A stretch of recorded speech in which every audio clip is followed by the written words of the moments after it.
Aussi, il s'avère que la compagnie du bouclier a un autre problème sur les bras. Un gros terroriste écolo qui essaye de détruire le bouclier. Parce qu'il s'avère apparemment que la couche d'ozone s'est réparée d'elle-même. Et l'une des terroristes, cette jolie jeune femme, essaye de contacter Connor McCloud pour pouvoir avoir plus de renseignements pour détruire le bouclier. Seulement Connor n'est pas très convaincu. Écoutez, j'ai pas inventé tout ça. J'ai travaillé pour la société Bouclier. Mais très vite, j'ai eu le tort de poser des questions. Alors j'ai été menacé et puis saqué. On peut pas les blâmer. Et vous êtes pourri jusqu'à l'os? Où il est le McCloud que tout le monde admirait tant? C'était il y a 40 ans. J'aurais voulu être un artiste pour pouvoir peindre mon petit pas triste. Pendant ce temps, le général Katana envoie 2 soldats pour tuer Connor. Restons une petite minute. Katana voulait se débarrasser de Connor McCloud et de Ramirez pour pouvoir continuer à faire prospérer son empire ou quoi que ce soit. Donc, pourquoi veut-il tuer Connor? Je veux dire, est-ce qu'il est au courant que Connor a gagné le prix et qu'il a décidé de rester sur Terre? Non, ils ont pas de système de communication sur Zeist? Waouh, c'est vraiment une planète pourrie, hein. Donc les tueurs essayent de se faire Connor McCloud et c'est là qu'on assiste au duel le plus mou de toute l'histoire. En même temps, un tueur envoyé au pif qui se met à attaquer un vieillard. Qu'est-ce que vous espériez?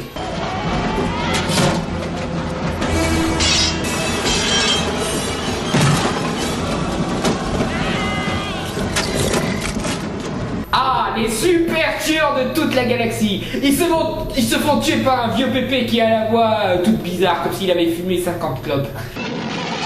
Donc, comme d'habitude, Connor récupère l'énergie du corps qu'il vient tout juste de décapiter et... il redevient jeune? Mais c'est quoi ce bordel? Comment ça se fait qu'il redevient jeune? Quoi oh, mais je comprends pas. Donc, si on récupère l'énergie, on retrouve une âge normale. Alors, comment ça se fait que Sean Connery est toujours l'âge qu'il est malgré le fait que... Oh, j'essaie de trouver une logique à ce film, mais j'en trouve pas. Donc, il s'occupe du deuxième tueur dans un duel qui copie légèrement Batman et Retour vers le futur 2. Approche!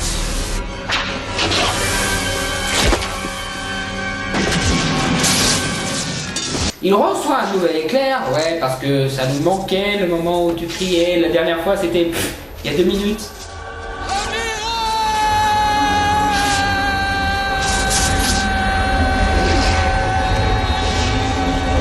Mais pourquoi il se met à crier Ramirez comme ça? Compagnon à l'esprit délicat.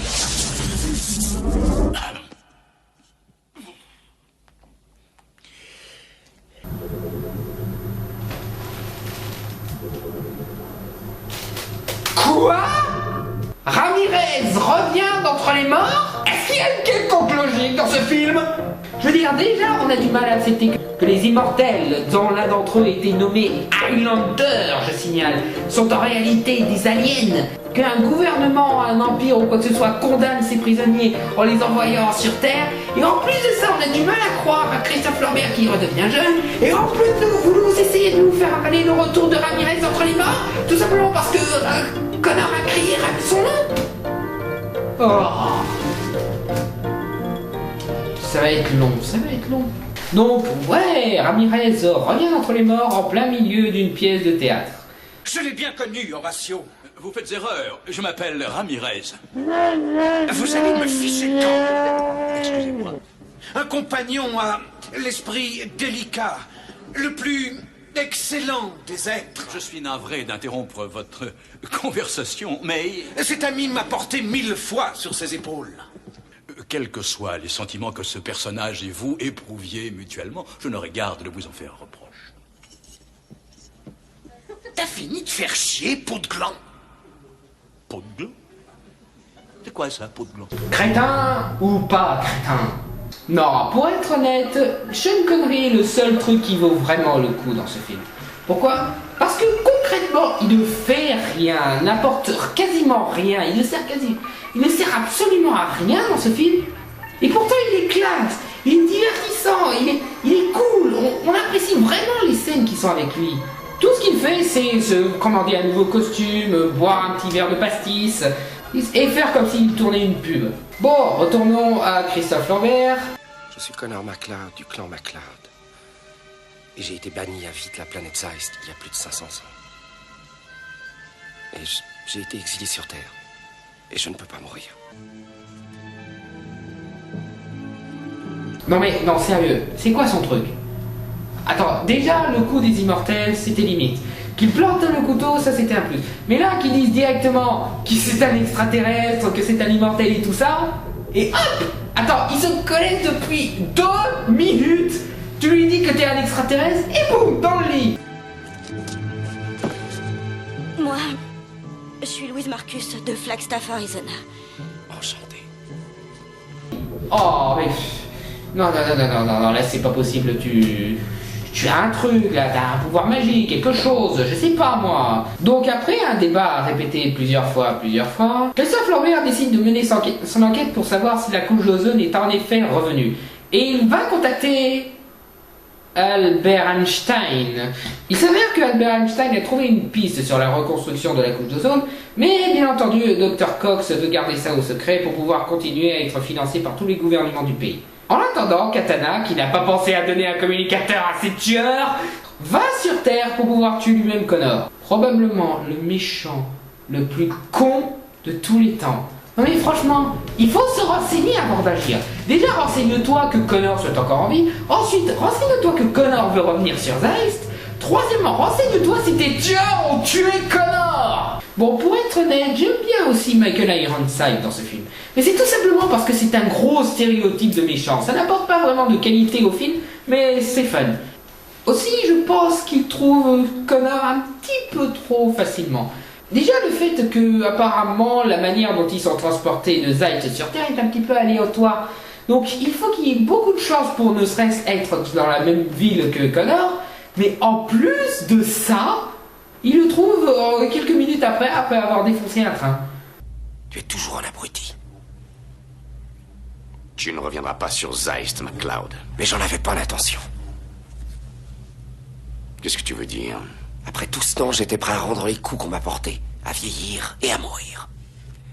Et toi, t'envoyer ces espèces d'abrutis sur Terre. Tu as tout changé. Et maintenant, je suis revenu pour combattre un immortel. Encore. Tu vois, Katana. Après tout, on va voir qui c'est qui va retourner sur Zeist.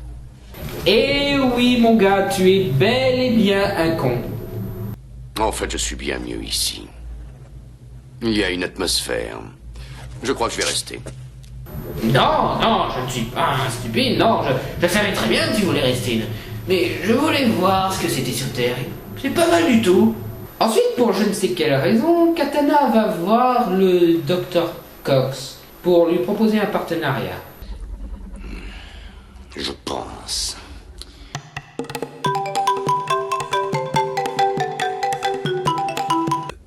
Bien, qu'est-ce que vous attendez de moi? Partenaire? Le Highlander. Bien. Déjà, pourquoi Katana veut s'unir au Dr Cox? Deuxièmement, comment il sait que le Dr Cox a un indice concernant Connor MacLeod? Troisièmement, le Highlander. Déjà, comment il sait que Katana est un Highlander? Et deuxièmement, du coup, Connor n'est plus un Highlander. Le titre en lui-même ne vaut plus rien vu que c'est un extraterrestre en réalité. Hein? Qui sait, peut-être qu'il y a des Highlands sur cette planète. Enfin, si c'était le cas, il aurait plutôt dû s'appeler le Dunien. Donc le Dr Cox décide d'attirer Connor MacLeod en emprisonnant et en condamnant à mort le pauvre Albert Einstein. Pendant ce temps, Ramirez finit par retrouver Christophe Lambert et par lui dire de faire un truc qu'ils étaient déjà en train de discuter sur le fait de le faire. Tu dois frapper maintenant. Désolé Richard, je t'aime bien, mais tu sers à rien. Tu sers à rien. Donc ils sont partis pour aller sauver le pauvre Albert Einstein pour pouvoir trouver un moyen de libérer le monde du terrible bouclier.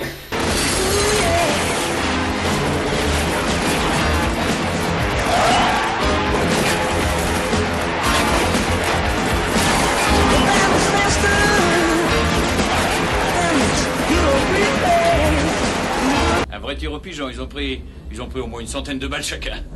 Excusez-moi. Moi, 108. Et moi, 112 à vue de nez. Oh, tu plaisantes. Tu vas pas compter cette petite égratignure. Égratignure? Non, mais qu'est-ce que tu racontes? Elle m'a traversé la poitrine. Mon beau gilet tout neuf est bon acheté. Oh! Bon, d'accord, c'est une scène amusante, ouais. En attaquant la prison, ils finissent par trouver Albert Einstein, mais celui-ci est beaucoup trop faible, si on peut dire, pour quitter la prison et s'enfuir avec eux. Je ne t'oublierai jamais.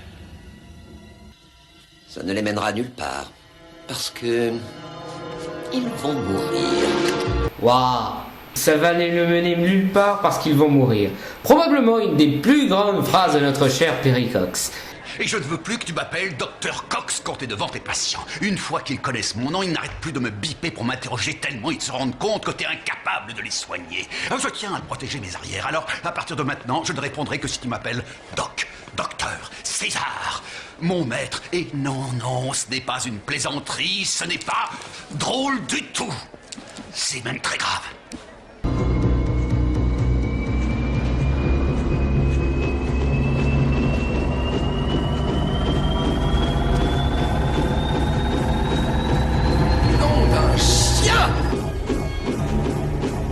Tous les hommes possèdent un certain pouvoir sur leur vie. Or, pour la plupart, ils craignent d'utiliser ce privilège. Mais si on rassemble toute cette force en un seul point, on peut accomplir un exploit glorieux.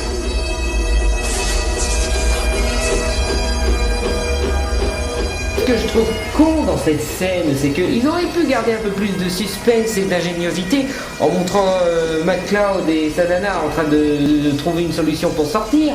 Un truc à la MacGyver. Ça aurait été du coup, vite, il faut se dépêcher avant qu'on se fasse découper. Bah là, du coup, la scène, c'est non, non, prenez votre temps, j'ai des super pouvoirs. Allez.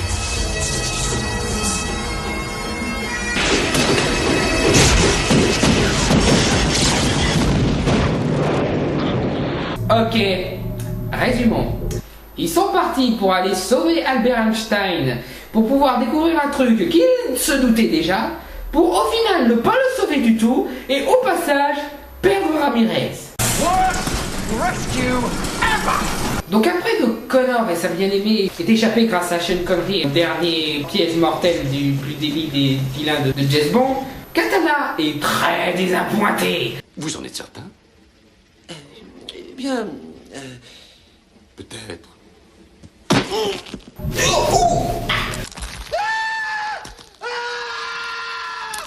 Oh, merde!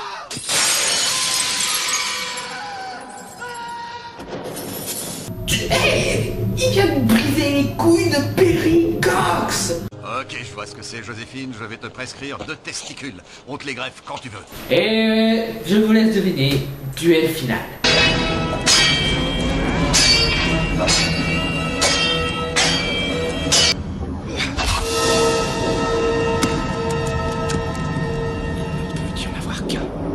Connor finit par tuer Katana et fin du film. Ouais, voilà. Il détruit le bouclier, voilà. Donc voilà, c'est Highlander 2, une des plus mauvaises suites de tous les temps. Mais malgré ça, il y a une interprétation assez fun de la part de Sean Connery et de Michael Ironside. Mais à part ça, le scénario n'a aucune logique, ne respecte même pas la mythologie mise en place par le premier film, et Christophe Lambert est vraiment ridicule cette fois-ci. Donc, je lui donne 2 sur 10. Ouais, 2 quand même, parce qu'il y a 2 très bons acteurs dans celui-là. Après ça, ce fut très compliqué de faire une autre suite d'Highlander. Non, tu crois? Mais malgré tout, un 3e épisode a fini par voir le jour. Et, comme on peut s'en douter, il ne prend pas du tout en compte le 2e Highlander. Celui-ci est celui qu'on peut réellement qualifier de suite. Bon, ce n'est pas une bonne suite, mais quand même. Le principal problème de ce film, c'est qu'il reprend quasiment le scénario de Highlander pour le premier film, mais en changeant quelques détails. À la place de Sean Connery comme mentor, on a Beko comme mentor. Au lieu du méchant chevalier noir, on a le terrible Kane avec ses pouvoirs de mystification. On a encore une fois une jolie jeune femme qui veut en savoir plus sur Connor et qui lui rappelle une histoire d'amour d'antan. Et bien entendu, des combats à l'épée. Une séquence qui est pas mal du tout où Christophe Lambert reconstruit son épée pour pouvoir affronter un nouveau Kane. Je dois me fabriquer un nouveau couteau. Pour faire un couteau, il faut de l'acier que l'on ne peut trouver que sur la montagne Quenching Young. Bon, celui-là est raté.